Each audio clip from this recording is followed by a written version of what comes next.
প্যারিসে অলিম্পিকের উদ্বোধনী অনুষ্ঠানের কয়েক ঘণ্টা আগে ফ্রান্সের রেল নেটওয়ার্কে একযোগে নাশকতা চালানো হয়েছে। এতে বহু ট্রেনের শিডিউল বিপর্যয় হয়েছে। ভোগান্তিতে পড়েছেন অন্তত ৮ লাখ মানুষ। বিস্তারিত রাইহান মুন্সির প্রতিবেদনে।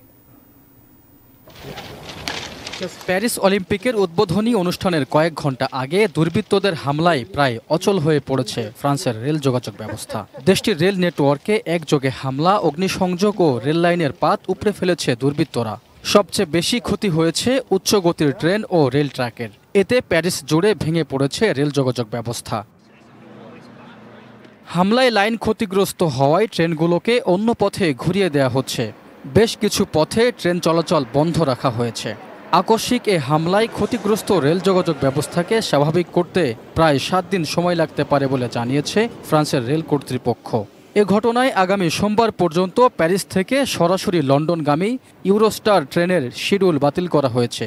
এতে ভোগান্তিতে পড়েছেন সাধারণ মানুষ। অলিম্পিকের মতো বিশাল এই আয়োজনকে বাধাগ্রস্ত করতেই এ ধরনের নাশকতা করা হয়েছে বলে ধারণা করছেন দেশটির নিরাপত্তা বাহিনী। তাদের ধারণা, বামপন্থী বা পরিবেশবাদীরা এর সঙ্গে জড়িত থাকতে পারে। তবে জড়িতদের শনাক্ত করতে এরই মধ্যে তদন্ত শুরু হয়েছে। প্যারিস সহ ফ্রান্স জুড়ে রেল স্টেশনগুলোতে নিরাপত্তা ব্যবস্থা জোরদার করা হয়েছে। Raihan Munshi, desk report, ATN news.